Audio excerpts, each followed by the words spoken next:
The briefing room was cold and sterile, exactly like every other room in the Galactic Military Academy. 200 cadets sat in neat rows, their bodies tense with anticipation. Some whispered nervously to their neighbors. Others sat perfectly still, trying to look brave. Instructor stood at the front of the room, his reptilian scales gleaming under the harsh lights. He was built like a walking tank with claws that could slice through steel. His yellow eyes scanned the crowd of young cadets, and many of them looked away nervously.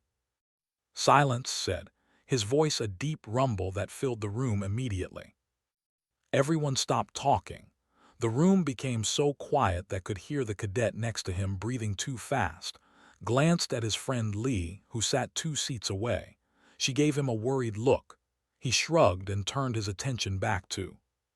"In 3 days you will face your final examination," announced. A massive holographic display activated behind him, showing a rotating planet. It looked angry with red and orange clouds swirling across its surface. "This is Caris Prime, a Class 12. Gasps filled the room. Someone in the back row made a choking sound, leaned forward, squinting at the display with interest. Continued his voice without emotion. "Gravity is 1.4 times standard. Atmospheric pressure is elevated. Temperature ranges from 35 to 50 degrees Celsius. The fauna is highly aggressive and can grow to enormous sizes. The flora contains numerous toxic species. Storms produce acidic rainfall. Volcanic activity is constant." A cadet named Vex raised one crystalline hand. "Sir, Class 12 is considered extreme hazard. The mortality rate—" "There will be no mortality," interrupted. "You will each carry an emergency beacon. Activate it and extraction will occur within 1 hour. However, activation means automatic failure of the examination." He paused, letting that sink in. "You must survive for 7 standard days." The room erupted in worried chatter. Heard a cadet named speaking rapidly to her neighbor in her bird-like language, her feathers puffed up in distress. "This is insane," someone whispered loudly. "My people evolved on a paradise world. How are we supposed to?" "You are supposed to adapt," said sharply.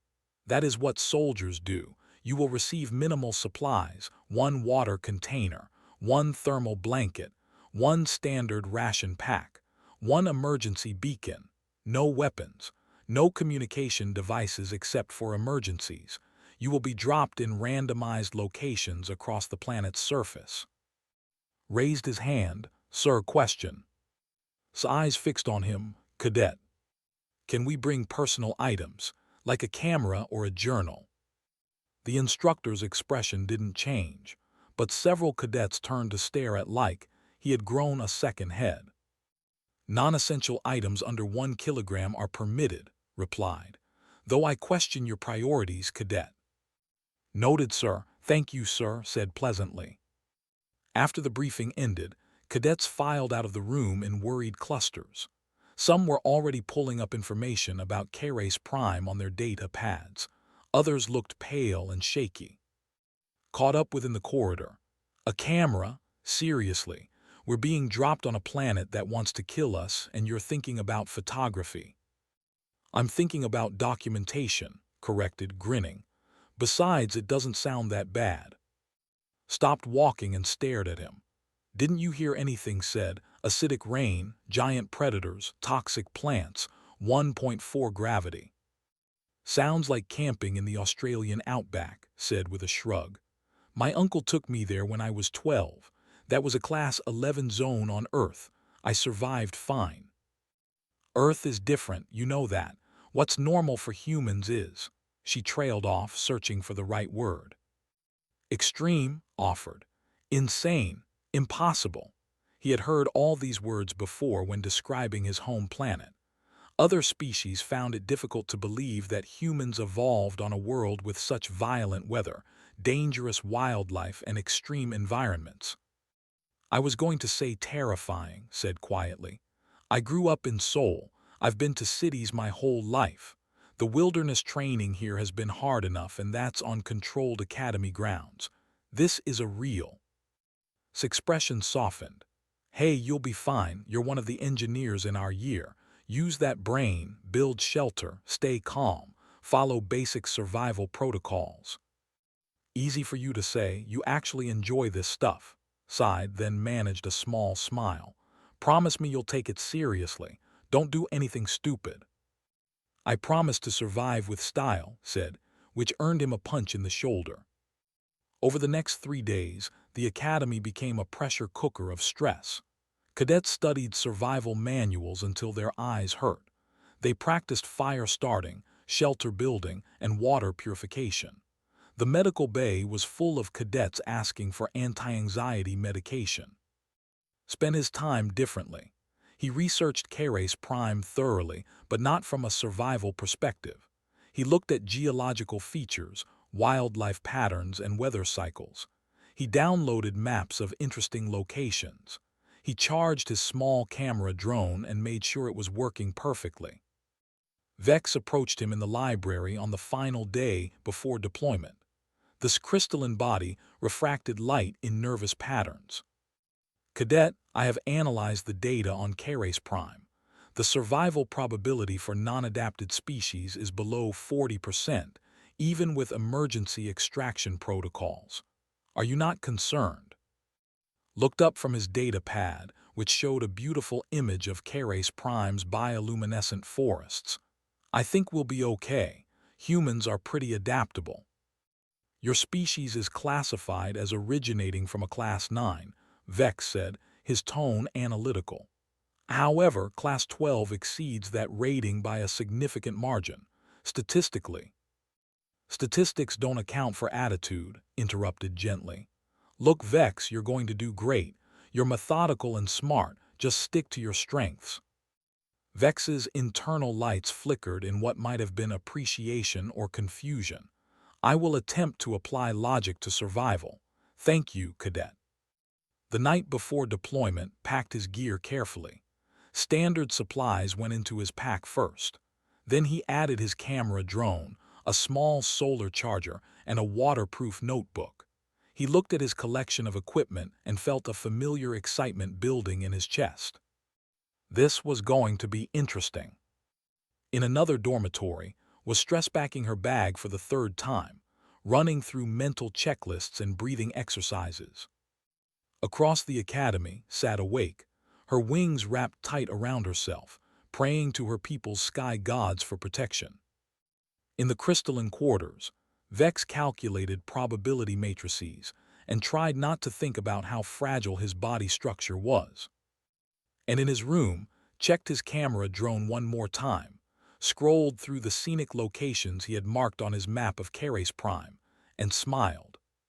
7 days in the wilderness. No assignments, no lectures, just nature, survival, and adventure.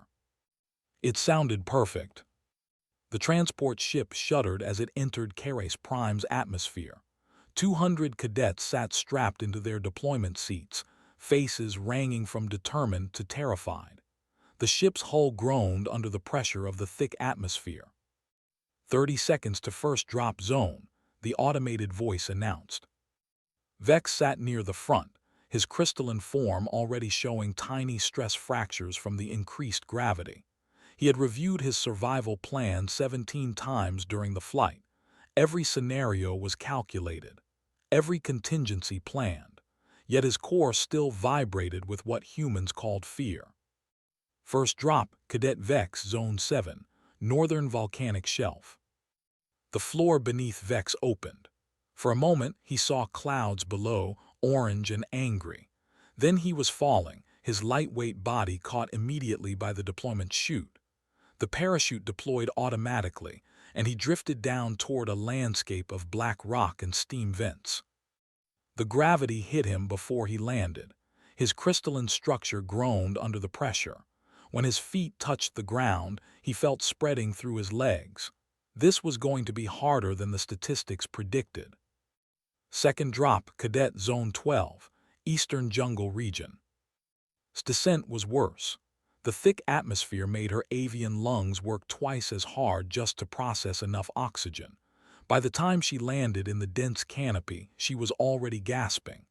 The humidity wrapped around her like a wet blanket. Her feathers, designed for the thin air of her, felt heavy and useless. She found a cave before nightfall, crawling inside just as the first acidic rain began to fall. The droplets sizzled where they hit the rocks outside, wrapped her wings around herself, and tried to remember her survival training through the panic. One by one, cadets dropped across the planet's surface, and one by one, many of them began to realize they had made a terrible mistake. Drop 17, Cadet Zone 23, Southern Jungle Basin. His parachute deployed perfectly. He looked down at the approaching landscape with genuine interest. The jungle below was dense and green, broken by rivers and waterfalls. In the distance, he could see mountains with snow on their peaks. Beyond that, what looked like a massive crater lake. Beautiful. He landed in a clearing, the impact driving his feet into soft earth. The gravity hit him immediately, pulling at his muscles and bones. It felt like wearing his weighted training vest, heavy but manageable. He had trained in 1.3 gravity back on Earth. This was only slightly worse. Released his parachute and took his first breath of Caris prime air. Hot, humid, rich with the smell of vegetation and earth. It reminded him of Thailand during monsoon season. He had visited there 2 years ago. The temperature reading on his wrist device showed 42 degrees Celsius. Hot, yes, but he had experienced 45 in the Mojave Desert. He could handle this. Activated his camera drone and it buzzed to life, floating beside him like a mechanical pet. Recording log day 1, he said to the camera. Just landed in zone 23. Weather is warm, humidity is high, gravity is noticeable but manageable. Initial assessment, this place is gorgeous. Something roared in the distance, something big. Grinned and the locals sound active, perfect. He spent the first hour doing a thorough survey of his immediate area. The clearing was surrounded by massive trees with trunks as wide as small buildings. Their leaves were a deep purple color, and some of them dripped a clear sap. Carefully tested the sap with his basic chemistry kit from the survival pack, mildly acidic but not dangerous. He made a note and moved on. Water was his first priority. He found a stream within 20 minutes, following the sound of running water and the flight patterns of small flying creatures that looked like a cross between birds and lizards. The water was clear and fast-moving. He tested it carefully. No obvious toxins. He used his purification tablets anyway and waited the recommended 10 minutes. The water tasted clean, slightly mineral like mountain spring water, filled his container and marked the stream location on his mental map. Shelter came next. He found a spot near the stream but elevated enough to avoid flooding. A massive tree with exposed roots created a natural overhang. In 30 minutes, he had constructed a basic linta using fallen branches and broad leaves. It wouldn't win any architecture awards, but it would keep him dry. Fire was easy. The jungle was full of dry wood despite the humidity. Found flint-like rocks near the stream and created sparks within minutes. His small fire crackled cheerfully by the time the sun started setting. By the time the first night fell, was sitting by his fire, cooking something he had caught in the stream. It looked like a cross between a crab and a lobster, with 6 legs and bright blue shell. He had watched the local flying creatures eating them, which was a good sign they were not poisonous. The meat was delicious, slightly spicy, with a texture like shrimp. Took a photo of his meal with the camera drone and made another log entry.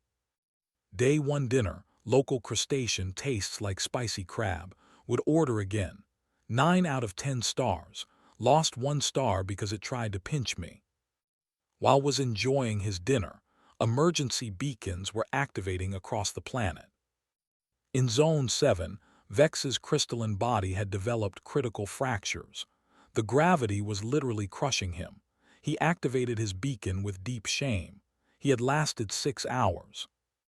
In Zone 4, a cadet activated their beacon when the temperature became too extreme. Their cold-adapted biology simply could not handle the heat. In Zone 18, a cadet encountered a predator within the first 3 hours. The creature was as tall as a building and hungry. The beacon went off immediately. By the end of the first day, 47 cadets had been extracted. By the end of the second day, that number had climbed to 93. In the Academy's orbital monitoring station, instructor watched the casualty board with growing concern. This was the worst performance in the history of the exam. Nearly half the class had failed in just 2 days. "Sir, should we abort the exercise?" one of his assistants asked. Studied the vital signs of the remaining cadets. Most showed extreme stress, elevated heart rates, irregular breathing, signs of panic and exhaustion. Then his eyes found cadets' readings. Heart rate 60 beats per minute, resting rate. Respiration normal. Stress hormones baseline. Current activity, sleeping peacefully by a campfire. Scaled brow furrowed. He pulled up the video feed from his area. The human was indeed asleep, wrapped in his thermal blanket, his small fire burning steadily. The camera drone was perched on a rock nearby, its recording light blinking softly. "Flag cadet's feed," ordered. "Something is wrong with his readings." "Sir, I've checked twice. His biometric sensors are functioning correctly. He's just relaxed." Studied the screen. In his 30 years of running this exercise, he had never seen a cadet relaxed on Caris Prime. Terrified, yes, determined sometimes, but relaxed. "Humans," he muttered. In Zone 23, slept well. The sounds of the jungle were loud but not threatening. Creatures called to each other in the darkness. Something large moved through the underbrush nearby, but it didn't approach his fire. He dreamed of home, of camping trips with his family in the mountains of Korea, of survival training in Australia with his uncle, of hiking through Nepal during his gap year. When he woke at dawn, he felt refreshed. Day 2 on Caris Prime was beginning, and he had a whole planet to explore. He checked his camera drone's memory. Plenty of storage left. Perfect. Day 3 began with discovering something wonderful. He had followed a path through the jungle, tracking what looked like game trails, when he stumbled upon a hot spring. Steam rose from the clear blue water, and the pool was surrounded by smooth black rocks. Stared at it for a long moment, then laughed out loud. "This planet has a hot spring," he said to his camera drone, which dutifully recorded everything. "An actual natural hot spring. That's it. This is officially the best field exercise ever." He tested the water temperature carefully. Perfectly warm, not scalding. The mineral content was high but not dangerous. After 3 days of hiking and camping in heavy gravity, a hot bath sounded like paradise. 20 minutes later, was relaxing in the hot spring, his camera drone capturing scenic shots of the jungle canopy above. He had found some fruit growing nearby that tasted like a combination of apple and citrus. He ate it while soaking in the warm water, watching small creatures that looked like rainbow-colored frogs hop between the rocks. "Log entry Day 3, he said lazily. "Discovered natural hot spring. Water temperature is perfect. Local fruit is delicious. Gravity is still heavy, but my muscles are adapting. Current status, living my best life." What didn't know was that, in the orbital monitoring station, his video feed was causing a crisis. Instructor stood with his arms crossed, staring at the screen that showed a human cadet relaxing in a hot spring like he was on vacation. Around him, other instructors watched in disbelief. "This is a Class 12, one of them said weakly. "He should be fighting for survival." "He is surviving," replied, though his voice was tight. "He's just doing it comfortably." On another screen, they could see Cadet, one of the few remaining non-human cadets. She was huddled in her cave, rationing her emergency food, her feathers bedraggled from the humidity. Her vital signs showed extreme stress. She had lasted this long through sheer willpower, but it was clear she was suffering. The contrast was disturbing. "How many cadets remain?" asked. 43, sir, down from 200. The assistant's voice was grim. "The attrition rate is far higher than projected. We may need to redesign the entire examination." Grunted and the human cadets. "All 5 are still active. 0 emergency beacon activations from any human participant." Of course, pulled up the feeds from the other human cadets. One was building what looked like a sophisticated water wheel system. Another was weaving a fishing net from plant fibers. The third was sketching detailed maps of the local flora. And Cadet was taking a bath in a hot spring. "Humans," muttered again. It was becoming his favorite word. While relaxed, other cadets were having very different experiences. In Zone 12 made a critical mistake. Desperate for food, she tried to catch one of the small fish-like creatures in a nearby stream. The creature bit her wing, and its saliva turned out to be mildly toxic. Not deadly, but painful enough that she could barely move her left wing. She sat in her cave, tears in her large avian eyes, and stared at her emergency beacon. One press, just one press, and the pain would end. She would be extracted, given medical care, returned to safety. But she would also fail.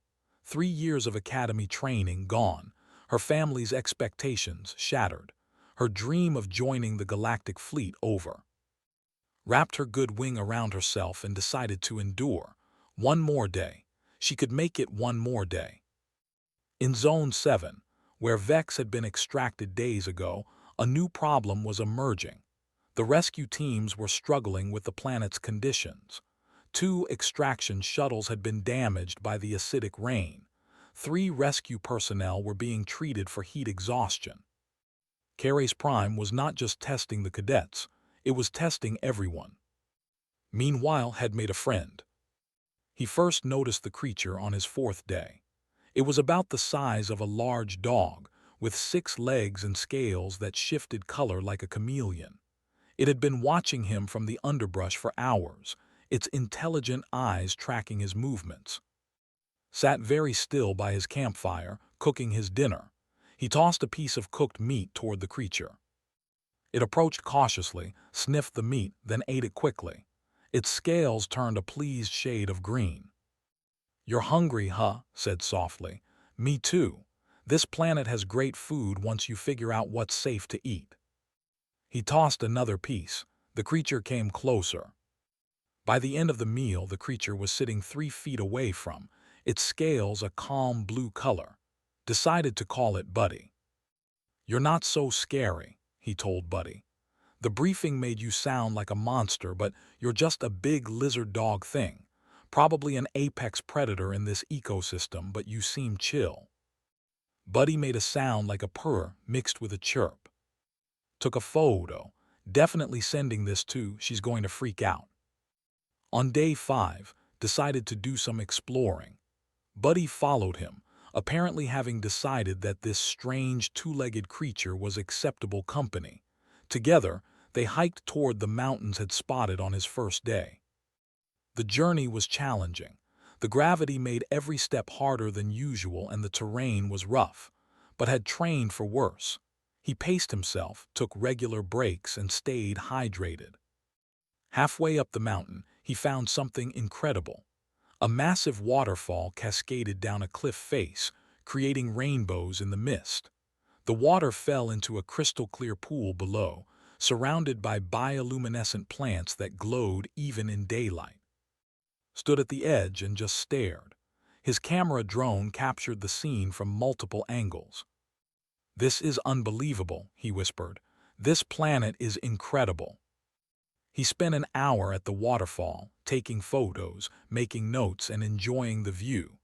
Buddy played in the shallow parts of the pool, chasing fish-like creatures. For a moment, forgot entirely that this was supposed to be a survival test. It just felt like the best camping trip he'd ever had. Back in orbit, the instructor team was having an emergency meeting. "We cannot continue this exercise," one instructor argued. "The failure rate is catastrophic. 157 cadets have been extracted. Many are traumatized. This is beyond the acceptable parameters for a training exercise. Agreed, another said. We should extract all remaining cadets immediately and reassess our testing protocols. Was silent for a long moment. His eyes scanned the vital signs of the remaining cadets.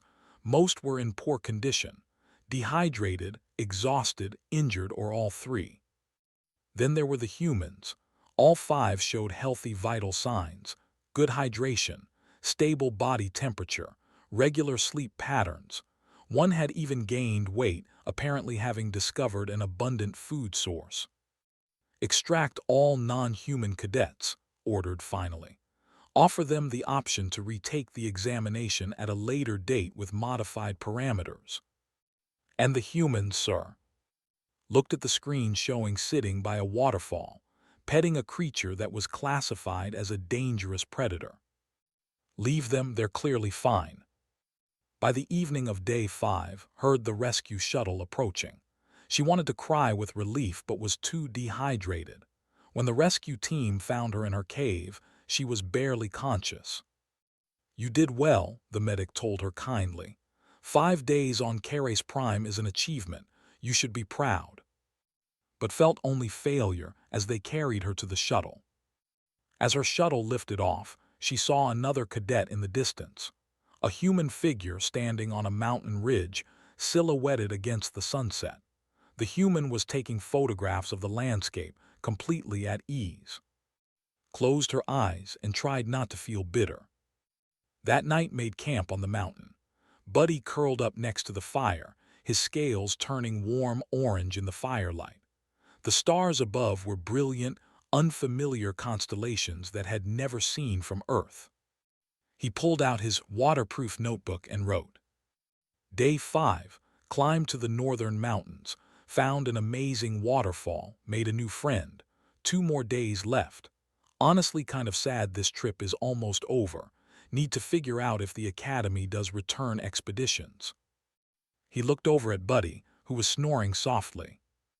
What do you think? Should I try to extend the trip?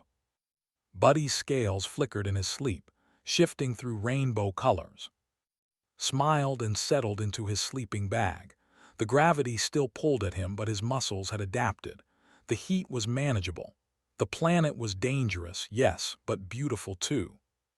Just like home. On the morning of day 6, woke to the sound of voices, human voices. He sat up quickly, listening. Buddy raised his head, scales flickering curious yellow. The voices were speaking Korean and they were getting closer. Stood and walked to the edge of his camp. Through the trees, he could see movement. A figure was hiking up the mountain trail, moving with the confident stride of someone who knew exactly what they were doing. Hello, called out. The figure stopped, then changed direction toward him. A minute later, a young woman emerged from the jungle. She wore the same standard cadet uniform as, though hers was customized with various pockets and loops holding plant specimens. Her black hair was tied back in a practical braid, and her face lit up when she saw him. Oh, thank God, another human, she said, switching to Korean. I'm Park, 3rd year Xenobiology Specialization, Zone 15. 3rd year Tactical Studies, Zone 23, he grinned. Though I guess zones don't matter much anymore. Laughed, no kidding. I've been wandering around for days. This place is amazing for field research. She noticed Buddy, who had padded over to investigate the newcomer. Is that a ridge predator? You domesticated one. Domesticated is a strong word. We're more like camping buddies. Scratched behind Buddy's ears, which made the creature's scales turn happy green. Want some breakfast? I caught fish this morning. You have no idea how good that sounds. I've been living on emergency rations and edible plants for 6 days. As they sat by fire, cooking fish and exchanging stories, it became clear that both of them had been having very similar experiences on Caris Prime. So you found the hot springs too? Asked excitedly. Zone 23 has 3 of them. Did you find the bioluminescent caves? Yes, and I collected samples of the fungi. Do you know they produce light through a completely unique chemical process? I've never seen anything like it.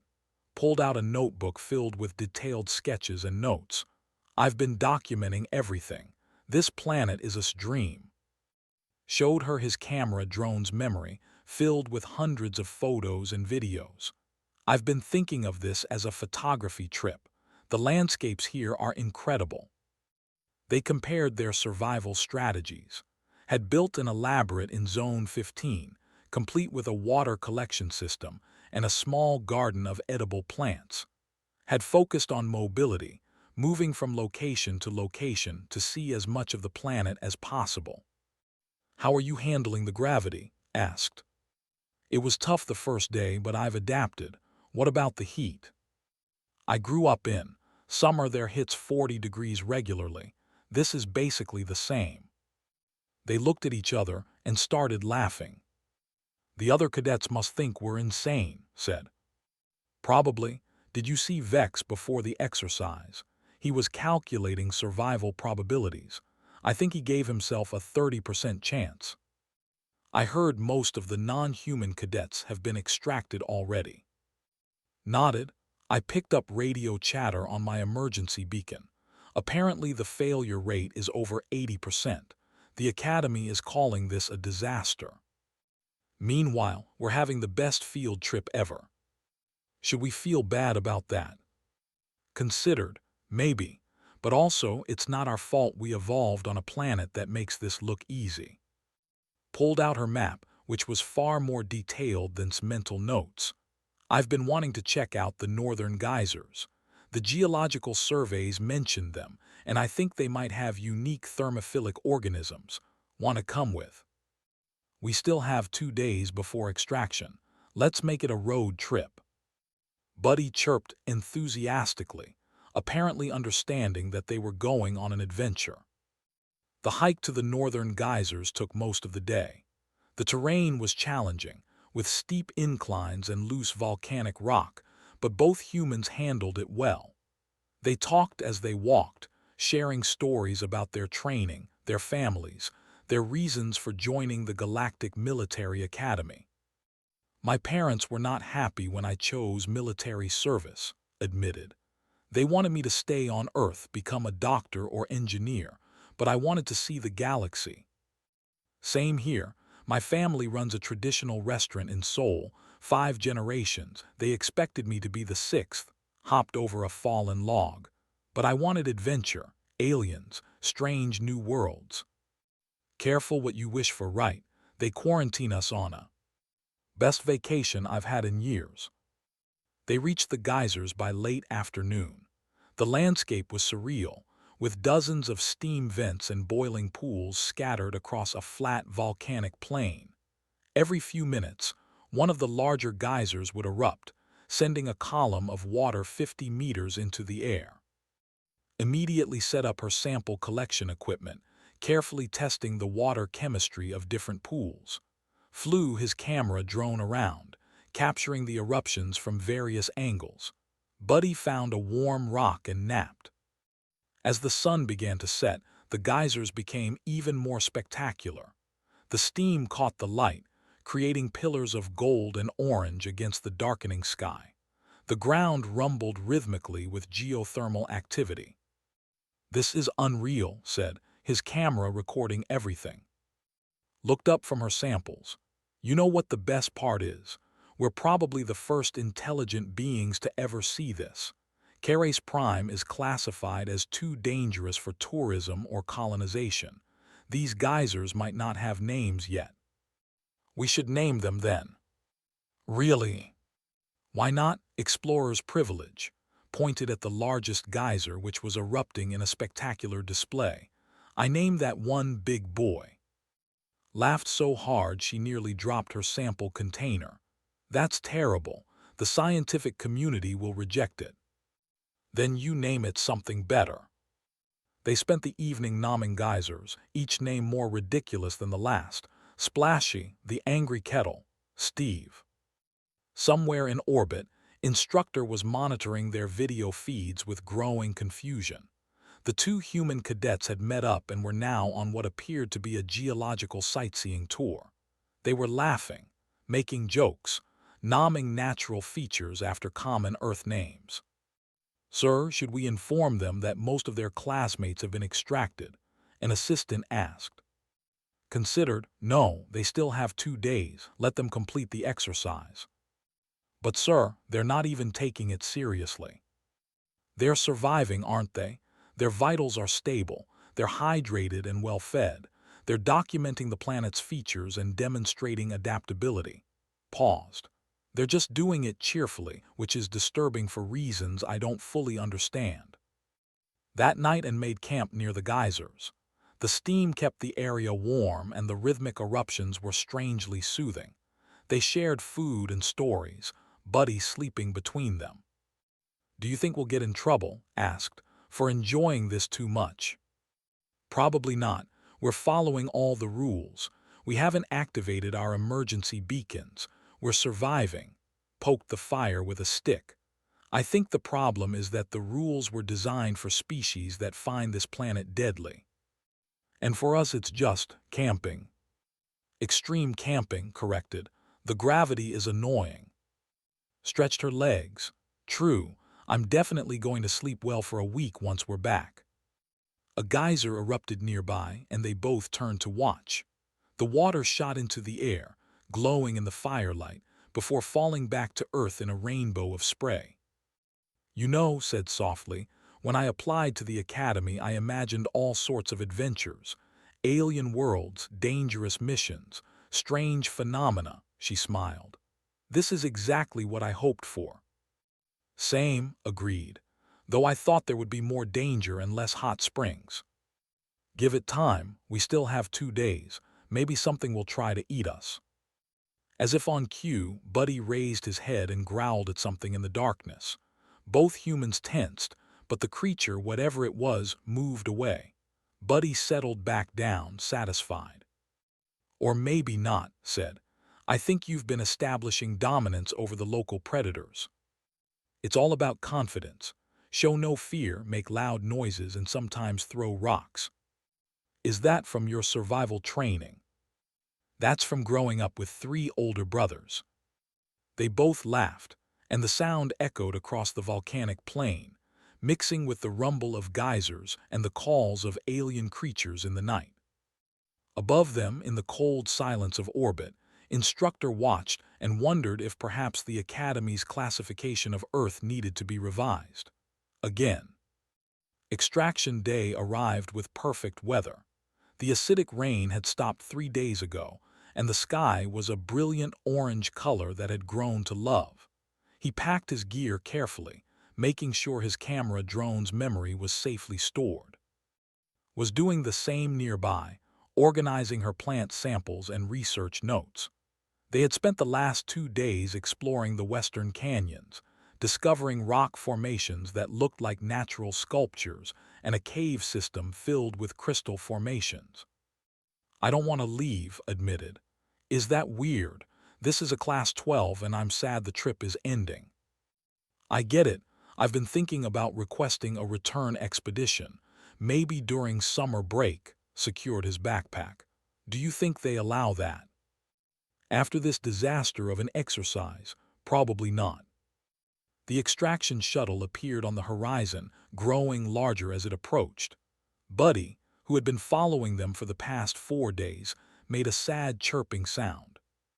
Knelt down and scratched the creature's scales one last time. "Sorry, Buddy, I can't take you with me, but thanks for being a good camping companion." Buddy's scales turned a blue. Then the creature turned and loped back into the jungle, disappearing among the purple trees. The shuttle landed in a clearing, its engines kicking up dust and leaves. The boarding ramp lowered, and a medical team rushed out. "Cadets, are you injured? Can you walk?" The medic scanned them with a handheld device, looking confused when it showed both humans in perfect health. "We're fine," said. "Why wouldn't we be?" The medic stared at her. "You've been on Caris Prime for 7 days. Most cadets were extracted with injuries or severe stress responses." "Oh well, we're good, just tired from hiking. The shuttle ride to the Academy's orbital station was quiet at first, and sat in the medical bay, even though neither of them needed medical attention. The staff kept checking their vitals, as if expecting them to suddenly collapse. "This is weird, right?" whispered. "They're treating us like we survived a war." "I think for most species, they kind of did," replied. When the shuttle docked, they were escorted to the main debriefing area. The corridor was filled with other cadets who had been extracted earlier, recognized some of them. Vex was there, his crystalline body wrapped in supportive braces. When he saw, his internal lights flickered in what might have been embarrassment. "Cadet, you survived the full duration." "Hey Vex, how are you feeling?" "My structural integrity is recovering. The gravity caused throughout my body. I was extracted after 6 hours." Vex paused. "How did you find the conditions?" Tried to think of a diplomatic answer. Challenging, but manageable. Vex's lights flickered again. "I calculated that you would say something like that. Humans have a remarkable capacity for understatement."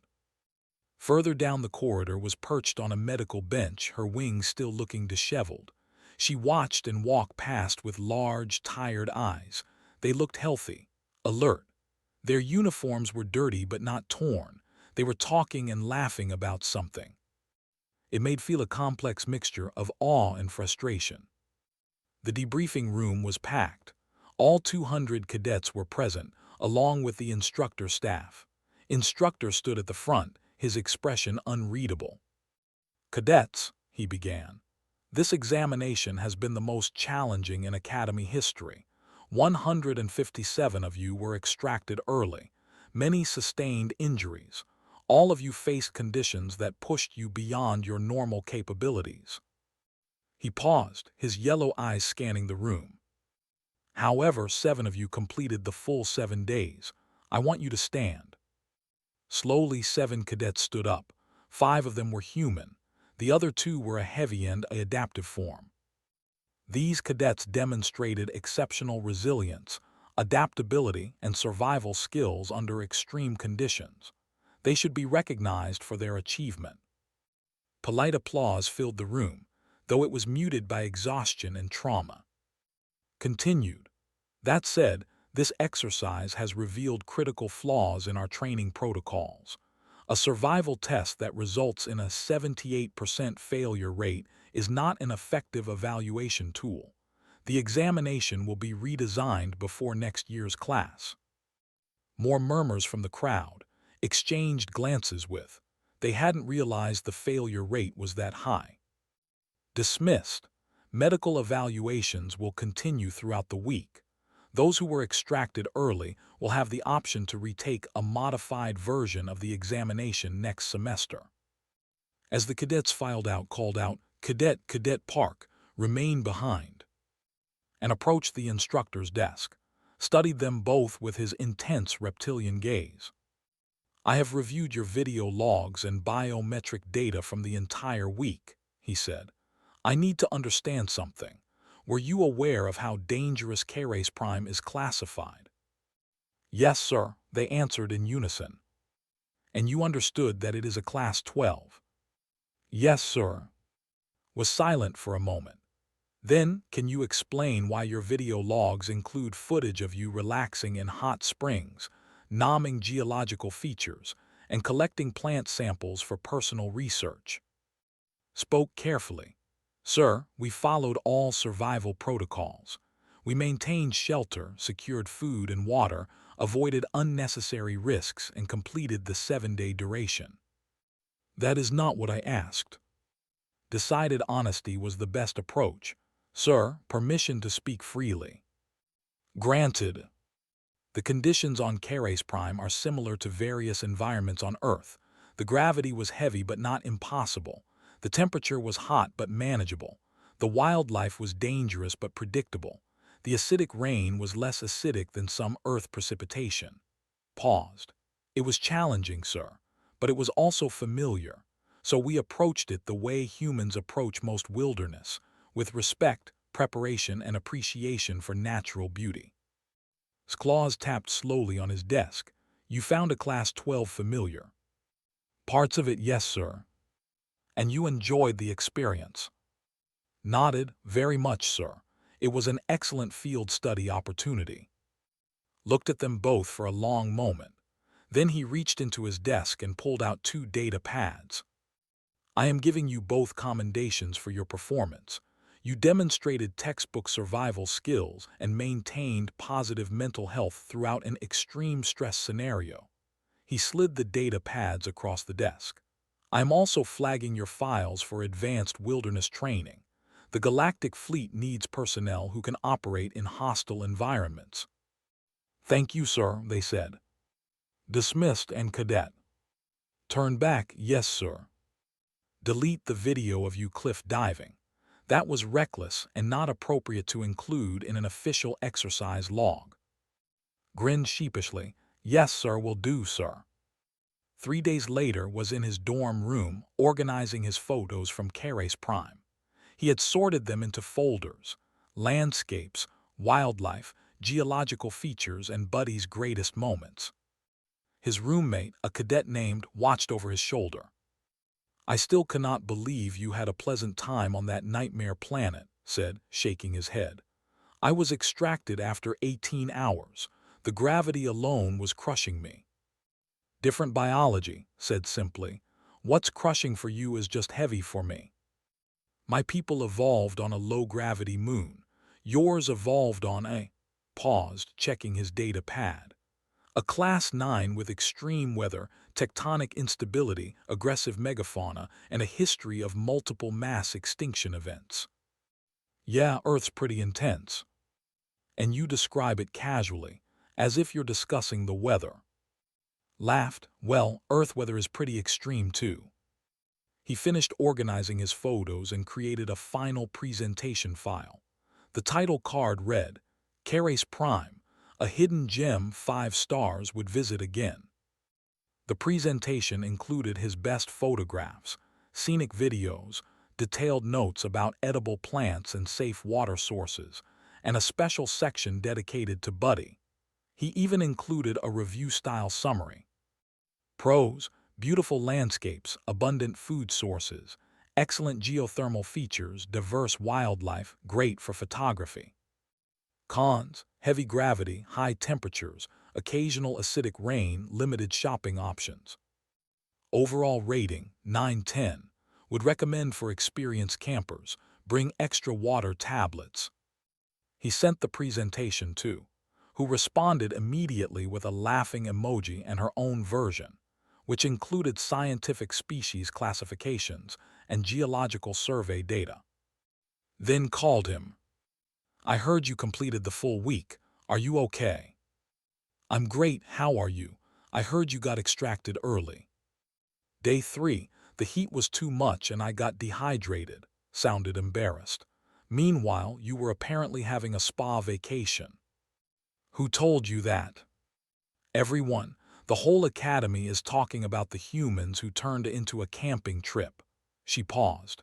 "You really took selfies with a ridge predator." "His name was Buddy, and he was very friendly once you fed him." Groaned. "You're insane, you know that, right?" "Maybe, but I got some great photos." A week later, during the regular academy assembly, instructor made an announcement. Following the recent examination results and extensive data analysis, the Academy Board has made a decision regarding planetary classifications in our database. The cadets listened with mild interest. Most were still recovering from the Caris Prime trauma. Earth of the human species has been reclassified from Class 9 to Class 13 status. Gasps filled the auditorium. Class 13 was nearly off the scale. There were only 5 Class 13 worlds in known space, and all of them were quarantine zones. Continued. Additionally, human cadets will receive modified survival training protocols. Standard survival exercises are deemed insufficiently challenging for human participants. Looked at who was sitting nearby. She grinned and gave him a thumbs up. In his dorm room later, hung his favorite photo from Caris Prime on the wall. It showed the sunset over the volcanic mountains, with Buddy sitting in the foreground, his scales glowing orange in the fading light. He had added a caption, "Spring Break 3rd Year." Below it, he pinned the official commendation from instructor and a small handwritten note from that said, "Next time, let's try a Class 14. I hear they have interesting cave systems." Smiled. The galaxy was full of dangerous worlds, hostile environments, and extreme conditions. For humans, that just meant more places to explore. He pulled up the Academy's planetary database and started browsing. There was a Class 11 world with acidic oceans that looked interesting, and a Class 12 ice planet with active. Maybe next summer break.